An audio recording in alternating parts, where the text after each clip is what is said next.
tú, Belén Efrata, pequeña para estar entre las familias de Judá, de ti me saldrá el que será Señor en Israel, y sus salidas son desde el principio, desde los días de la eternidad. Amados hermanos, ustedes y un servidor vivimos en una época en la que ya no es necesario preguntar cuál es el espíritu que gobierna la Navidad, porque los medios de comunicación se han encargado de decírnoslo todos los días. La televisión, las redes sociales, los anuncios publicitarios nos predican su propio evangelio navideño. No es el mensaje de los ángeles que narran los evangelios, no es paz en la tierra, ni buena voluntad para con los hombres. Es otro mensaje, otro espíritu. En algunos comerciales aparecen copas de champaña alzándose con sonrisas ensayadas, luces brillantes y una frase contundente que escuchamos hoy en día. Esta es la verdadera esencia de la Navidad. Felices fiestas. Ya no dicen feliz Navidad. Ha sido cambiada por felices fiestas. Sin darse cuenta, hermanos.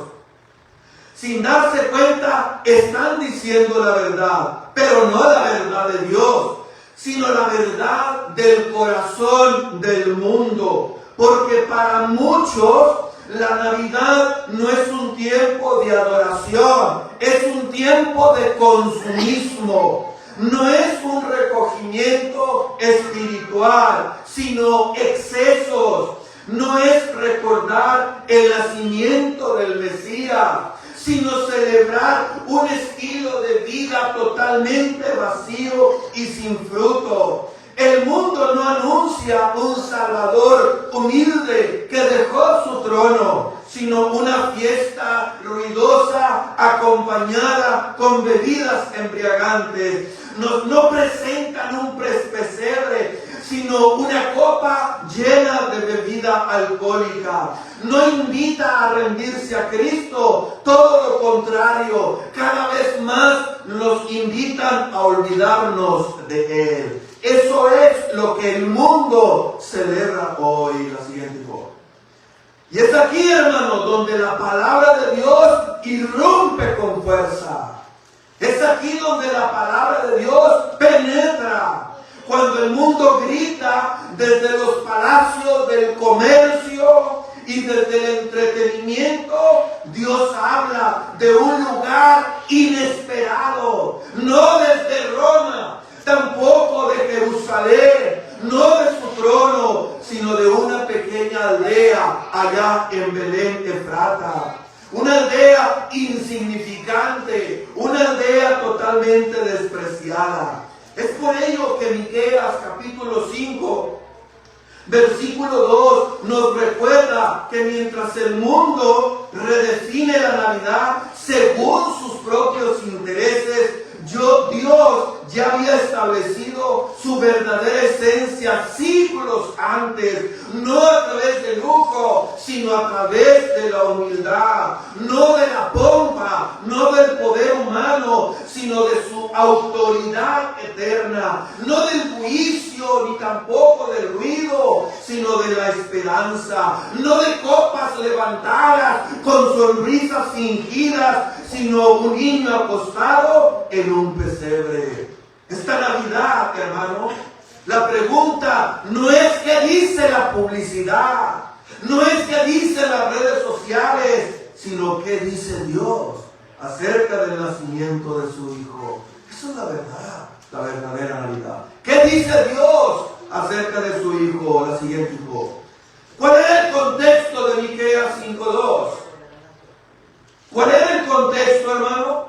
Miqueas fue un profeta del siglo VIII, contemporáneo del profeta Isaías, el cual ministró durante un periodo totalmente difícil en la historia de Israel. Las condiciones morales y espirituales de la época del profeta Isaías eran totalmente devastadoras. Por un lado, la nación estaba sufriendo de una profunda descomposición moral y espiritual. Por otro lado, ellos tenían la amenaza de la potencia mundial de aquellos días.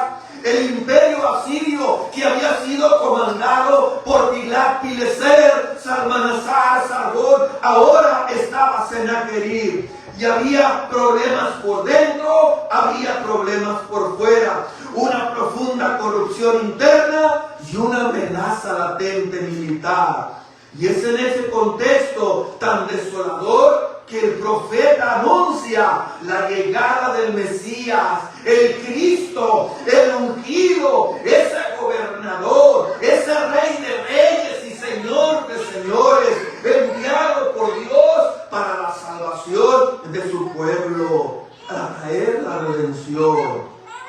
Así que veamos en esta mañana, hermano, lo que esta profecía hermosa nos enseña. En primer lugar, la siguiente, hijo, vamos a ver el lugar en el que habría de nacer ese Mesías. El lugar en el que habría de nacer ese Mesías. Dice la Biblia: pero tú, Belén Efrata, pequeña para entrar, está entre las familias de Judá. De ti me saldrá el que será Señor en Israel. Dice, pero tú, Belén Efrata, y luego añade, pequeña para estar entre las familias de Judá. De ahí, de ese lugar, me saldrá el Señor. Entonces, hermano, ya vemos cuál es el lugar en el que había de nacer y nació el Mesías. La siguiente. Ustedes recordarán que el domingo pasado vimos los visitantes que tuvo Jesús después de su nacimiento. Aproximadamente ya tenía como 2 años Cristo, cuando los magos visitaron a Jesús en su casa. Eso lo vimos la semana pasada. Unos magos de Oriente llegan a Jerusalén preguntando dónde estaba el rey de los judíos que había nacido. Y Herodes, que tal parece era una persona con síndrome de persecución, que no había dudado en mandar matar a su esposa Mariana, el hermano de esta mujer, y a su tío y a sus hijos, cuando él creyó que podían quitarle su reino. Había dudado en darles muerte. Imagínense cuando escuchó a estos dignatarios de Oriente preguntando, ¿dónde está este rey de los judíos que ha nacido? Herodes, hermano, inmediatamente mandó a llamar a los estudiosos de las escrituras de Israel, a los escribas y a los fariseos, y les hizo una pregunta ahí en Mateo capítulo 2, versículos 4 y 5. Dice, y ellos respondieron de inmediato que habría de nacer, escuche bien, en Belén de Judea, porque ahí estaba escrito por el profeta. Citando Miqueas 5:2. No había duda del nacimiento del Mesías entre los judíos, porque Dios ya lo había anunciado 700 años antes de su nacimiento. Lo que ellos perdieron de vista, lo que ellos perdieron ese foco, fue la razón del por qué Dios eligió un poblado de Belén para que el Mesías naciera. Ese fue el problema. ¿Por qué Belén, una aldea tan pequeña? ¿Por qué no Jerusalén, la ciudad más importante de Israel? ¿Por qué Dios escogió una pequeña insignificante aldea para que naciera su hijo? Y dentro de ella un establo para la encarnación de la segunda persona de la Trinidad. ¿Por qué Dios hizo eso? Hay unas razones, hermano, lo siguiente. Las razones, hermano, probables que Dios escogió a Belén para que su Mesías naciera era para exaltar a Dios y humillar al hombre. Para exaltar a Dios y humillar Porque Dios, hermano, es especialista. Dios suele hacer las cosas de tal manera que su gloria sea exaltada y la soberbia del hombre humillada. Humillada. Si Belén hubiera sido una ciudad imponente, famosa por sus edificaciones o por su poderío militar y económico, algunas personas pensarían que fue precisamente por estas cosas, por esos logros humanos, que Dios les escogió.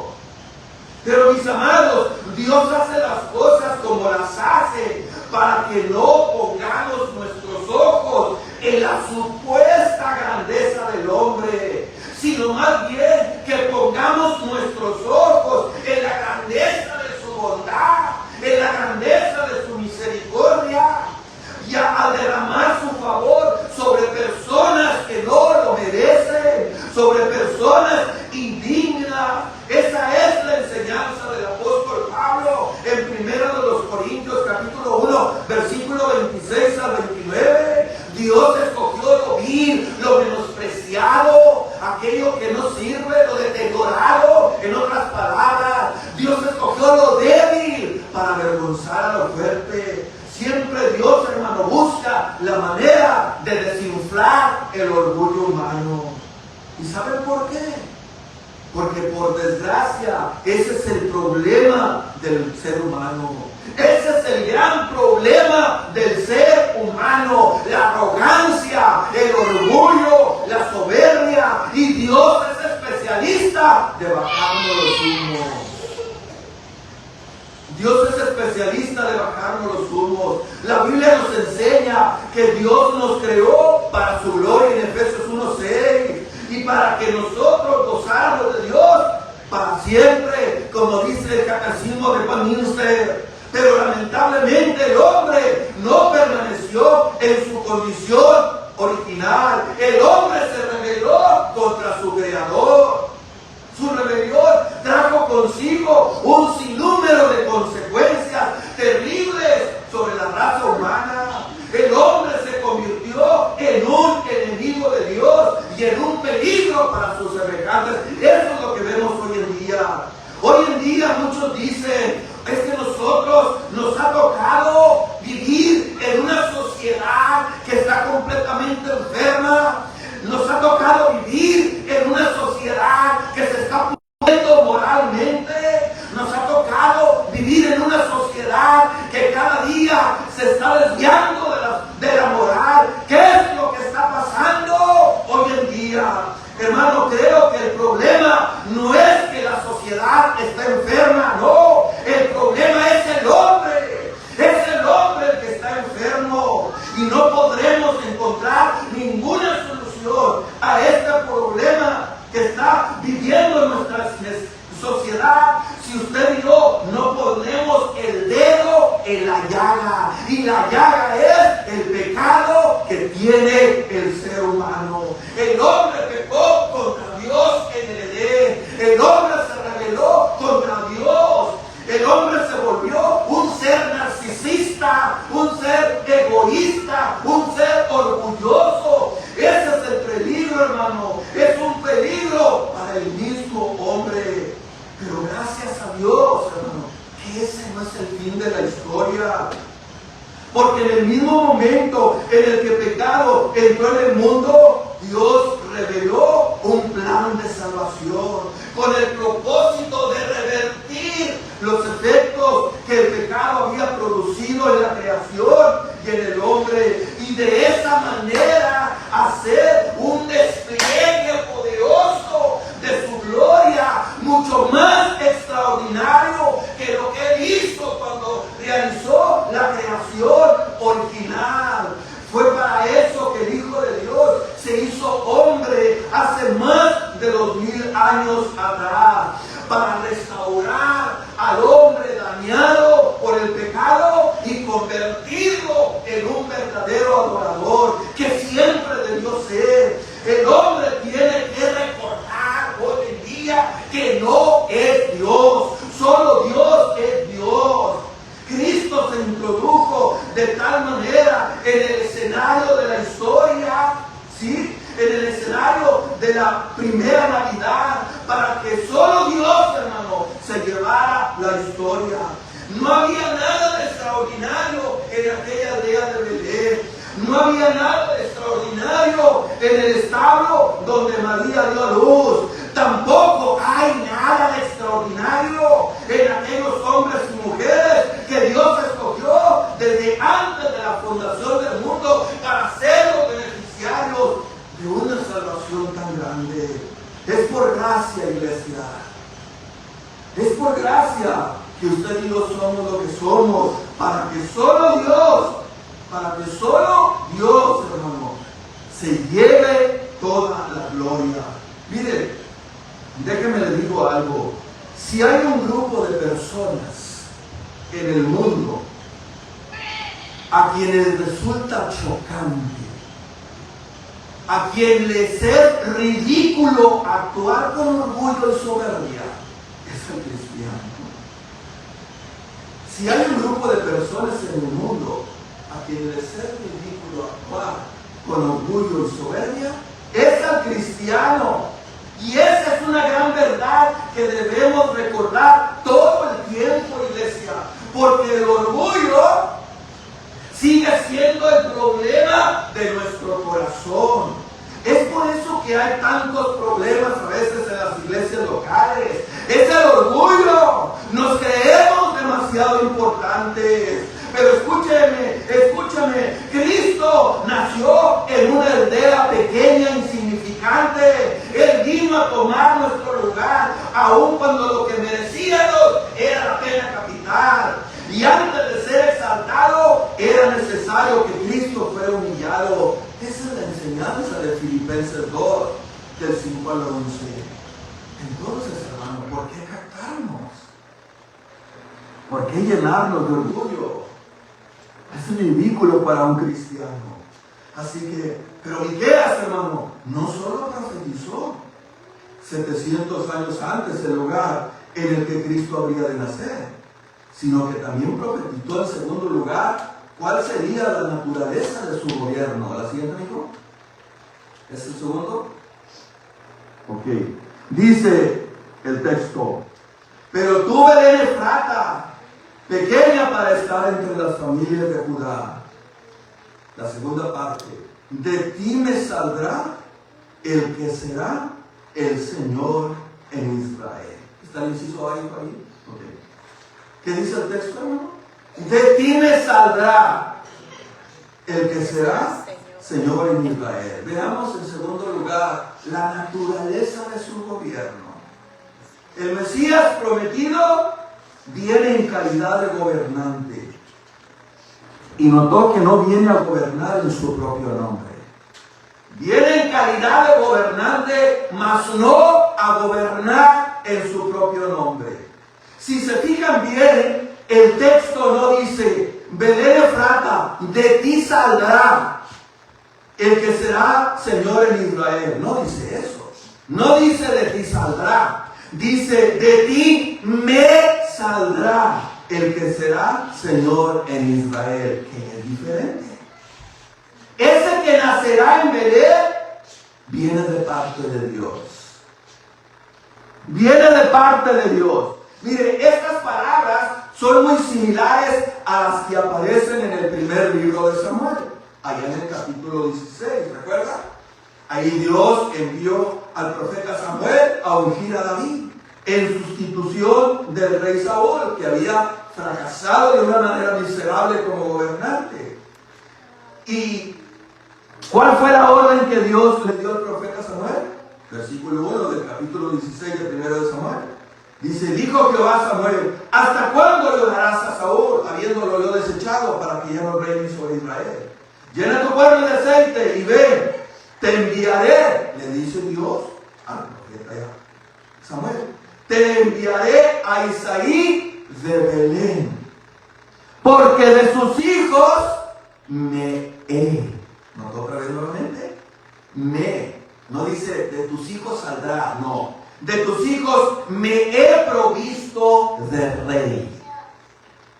Me he provisto de rey. El rey Saúl fracasó como gobernante. En vez de gobernar al pueblo en conformidad con la ley de Dios, él trató más bien de establecer su propia voluntad. Pero lo que Miqueas está diciendo en el capítulo 5, versículo 2, es que esta Mesías vendría al mundo a gobernar de parte de Dios, a establecer la voluntad y el gobierno de Dios en el mundo. Este Mesías habría de someterse él mismo a la voluntad de su Padre, y él llevaría a sus seguidores a hacer exactamente lo mismo, a someterse voluntariamente al Padre. La siguiente dijo. La pregunta es, ¿cuál es la naturaleza del gobierno que Cristo vino a implantar? Esto es algo, hermanos, que Jesús una y otra vez repitió. En Juan capítulo 4, allá en Juan 4, versículo 34, Cristo le dice a sus discípulos, Jesús les dijo, mi comida es que haga la voluntad del que me envió y acabe su obra. Más adelante, en el capítulo 5, verso 30, dice, no puedo yo hacer nada por mí mismo. Según oigo, así juzgo. Y mi juicio es justo, porque no busco mi voluntad, sino la voluntad del que me envió, la del Padre. Más adelante, capítulo 7, versículo 16, Jesús respondió y dijo, mi doctrina no es mía, sino de aquel que me envió, porque él viene de parte de Dios. De ti me saldrá, le dice el profeta Miqueas, perdón. Tres referencias en las que Cristo hace ver la naturaleza de su gobierno. ¿Cuál era? Hacer la voluntad del Padre. Hacer la voluntad del Padre. Eso fue lo que los judíos de su época y hasta hoy en día perdieron de vista cuando Cristo vino al mundo hace más de 2000 años atrás. Hermano, ¿qué estaban esperando ellos? Los judíos, y hoy en día hasta la fecha, un guerrero victorioso que derrotara a todos los enemigos de Israel y que implantara en la tierra de Palestina un reino universal. Cierto es que algún día Cristo regresará por su iglesia, hermano, como está escrito, y él establecerá su reino, pero en ese momento, hermano, eso no era su misión en la primera venida. Cristo vino más bien a hacer posible que hombres y mujeres rebeldes contra Dios se arrepintieran de su rebeldía y se sometieran voluntariamente al gobierno de Dios. A eso fue lo que vino Cristo en su primera venida. Eso fue lo que Cristo vino a hacer. Ese es el tipo de reino que vino a implantar. Ustedes recordarán cuando Pilato está interrogando a Cristo. ¿Ustedes recuerdan esa cita? Está en Juan capítulo 18, versículo 36. Y Cristo le dice a Pilato allá, respondió Jesús, mi reino no es de este mundo. Si mi reino fuera de este mundo, le dice Cristo a Pilato, mis servidores pelearían para que yo no fuese entregado a los judíos. Pero mi reino no es de aquí. Le dijo entonces Pilato, ¿luego eres tu rey? Respondió Jesús, tú dices que yo soy rey. Yo para esto he nacido y para esto he venido al mundo, para dar, escuchen bien hermano, para dar testimonio a la verdad. Todo aquel que es de la verdad, oye mi voz. Le dice Pilato, ¿qué es la verdad? En otras palabras, Cristo le está diciendo, Pilato, mi reino no es como el que tú tienes en mente. Mira, si mi reino fuera de este mundo, si mi reino fuera terrenal, mis servidores hubieran peleado para que yo no hubiera sido entregado a los judíos. Es por ello que mi reino no es de aquí.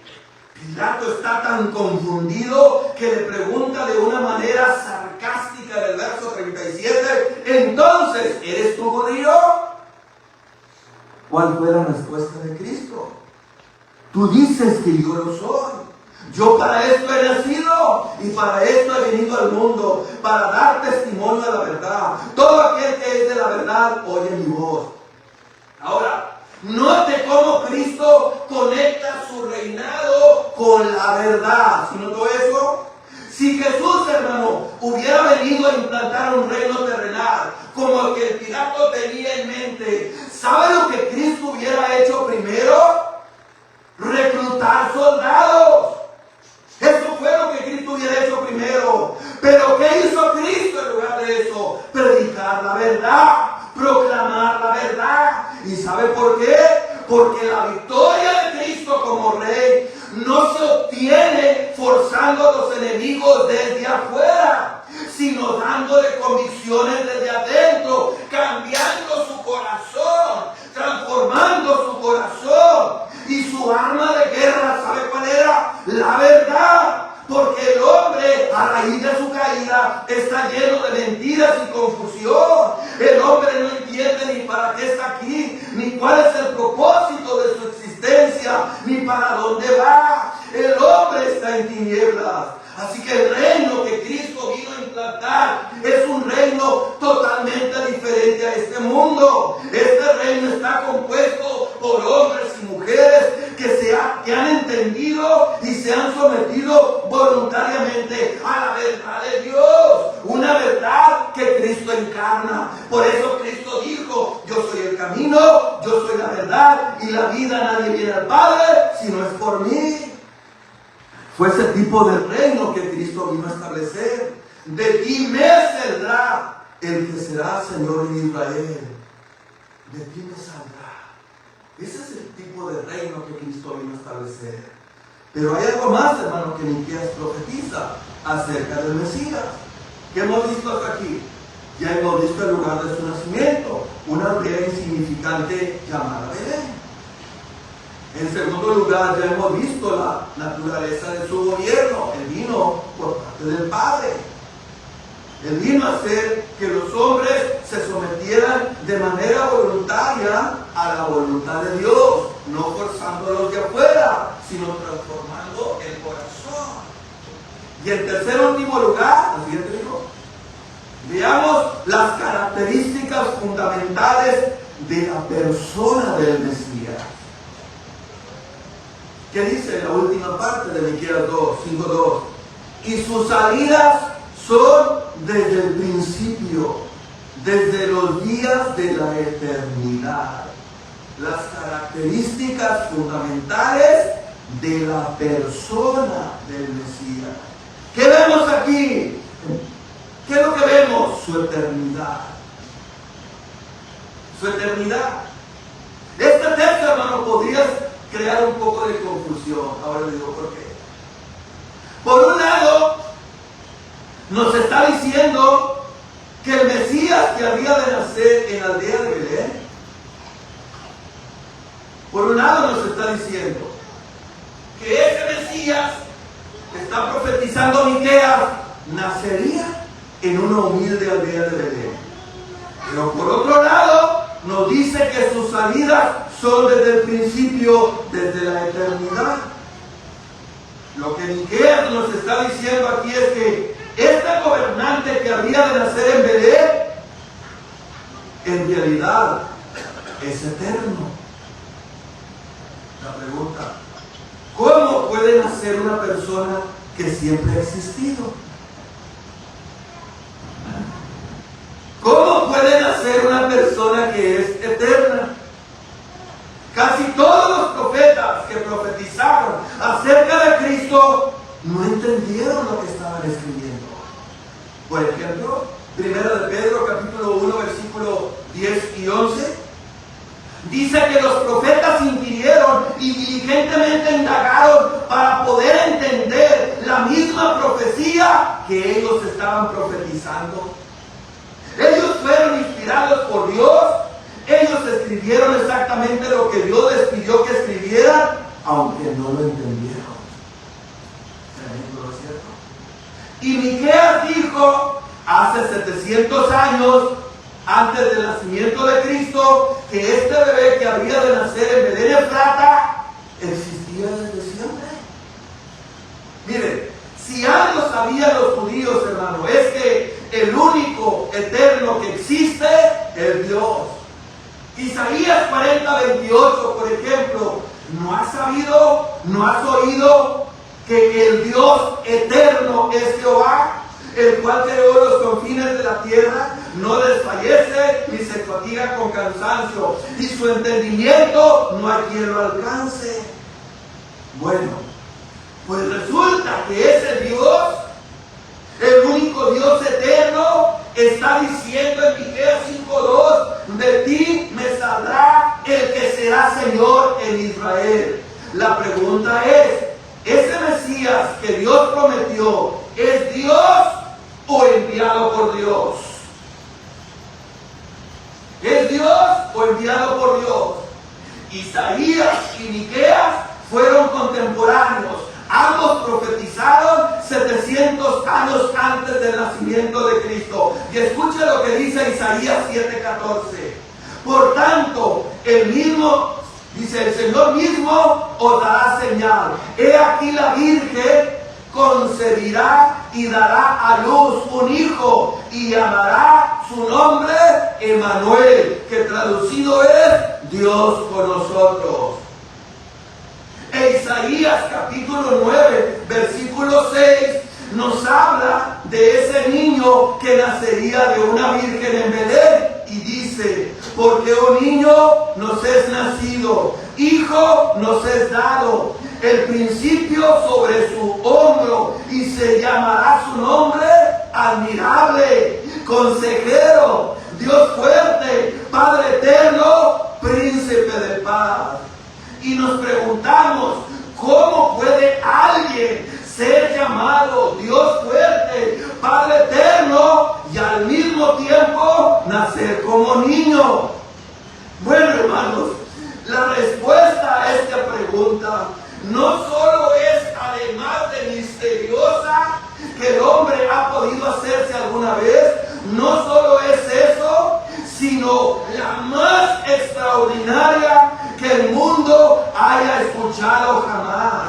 Porque lo que ocurrió hace más de 2000 años en una aldea insignificante de Palestina llamada Belén, no fue el nacimiento de un niño común y corriente, sino el acto de amor más extravagante, más extraordinario que alguna vez haya ocurrido en la historia.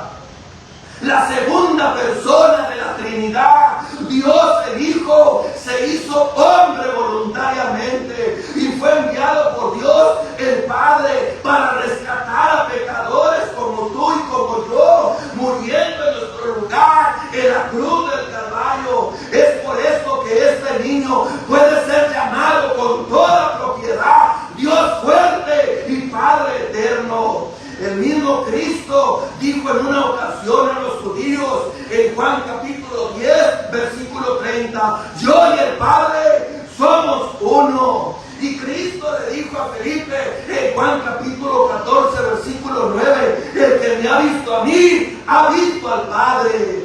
Es este hecho extraordinario el que supuestamente el mundo estará recordando en el día de hoy.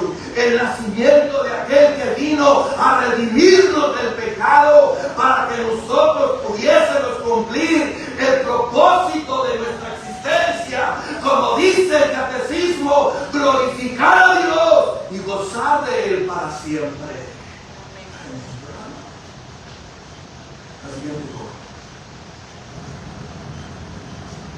Qué tremendo, hermano. Gloria a Dios. Mire, desde un tiempo para acá, no sé si usted lo ha notado. No sé si usted lo ha notado. Qué diferente eran las navidades en los años 50 en Estados Unidos.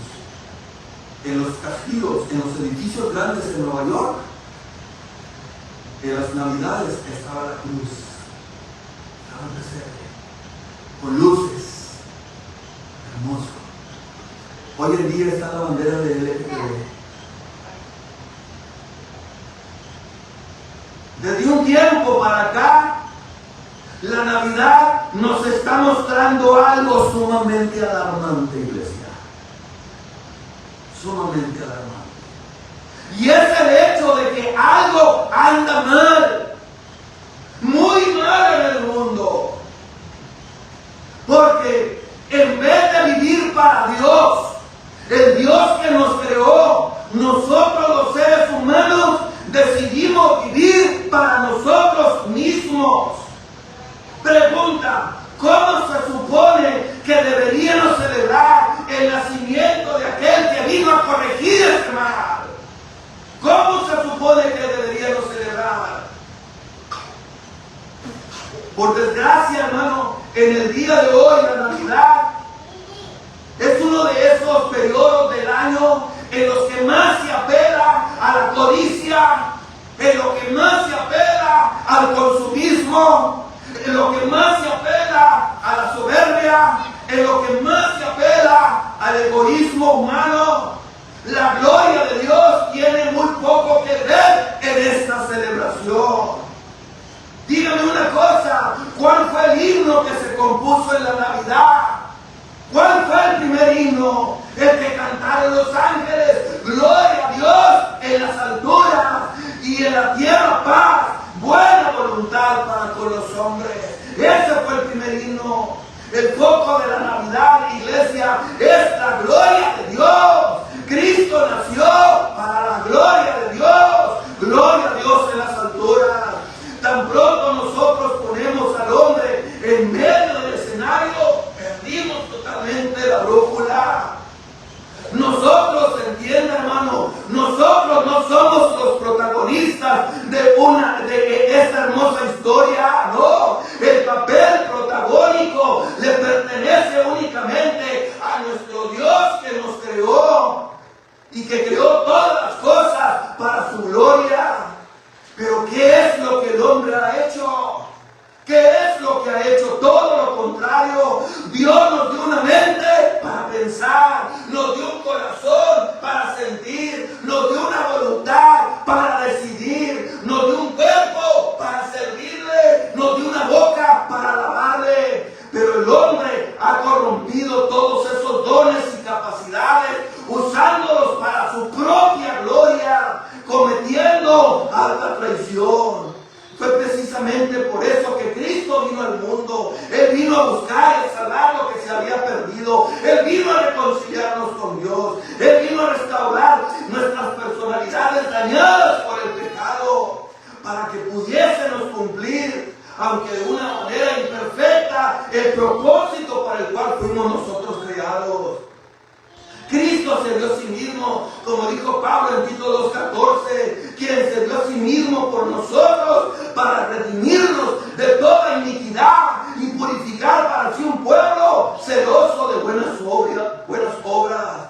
Es por eso que al pensar en la Navidad, nuestro foco de atención no debe de ser el pesebre, ni tampoco la aldea de Belén, no. Nuestro foco de atención debe de ser el Gólgota, en las afueras de Jerusalén, donde Cristo fue crucificado como un criminal. Él es la única, hermano. Era la única manera en que Él podía pagar nuestras deudas con la justicia de Dios, porque la paga del pecado es muerte. Alguien tenía que morir en nuestro lugar, y Dios el Hijo decidió hacerlo. Concluyo, hermano, la siguiente. La Navidad, hermano, no fue diseñada para ser una fiesta sin sentido, como la cultura, los comerciales, la tecnología, la sociedad no lo ha querido vender. No fue para eso, sino un recordatorio de que Dios no nos dejó solos. Él vino a buscar y a salvar lo que se había perdido. Mientras el mundo levanta copas, Dios levantó un Salvador. Mientras el mundo celebra por una noche, Dios ofreció esperanza eterna a través de Cristo. Belén nos grita que Dios cumple sus promesas, aquella promesa que fue profetizada 700 años antes de su nacimiento. Belén nos grita que que Dios cumple su promesa. El pesebre nos revela su humildad y la cruz nos confirma su amor, porque de tal manera amó Dios al mundo y ha dado su Hijo unigénito para que todo aquel que le cree no se pierda, mas tenga vida eterna. La verdadera esencia de la Navidad no está en lo que el mundo anuncia, sino en lo que Dios hizo. La siguiente, hijo. Hoy la pregunta sigue siendo la misma. La misma. ¿Celebras la Navidad del mundo o adoramos al Salvador de Dios? Es la misma pregunta. ¿Celebramos la Navidad del mundo o adoramos al Salvador de Dios? Porque la verdad eterna sigue en pie. No era una fiesta, querido. Era un Salvador. No era una fiesta. Era un Salvador. Que Dios nos ayude, hermanos, a ser conscientes de esto. Si este mensaje te fue de aliento y de esperanza, te pido que me regales un like y que te suscribas y que lo compartas con aquellos que lo necesitan. Saludos y bendiciones, mi amado hermano.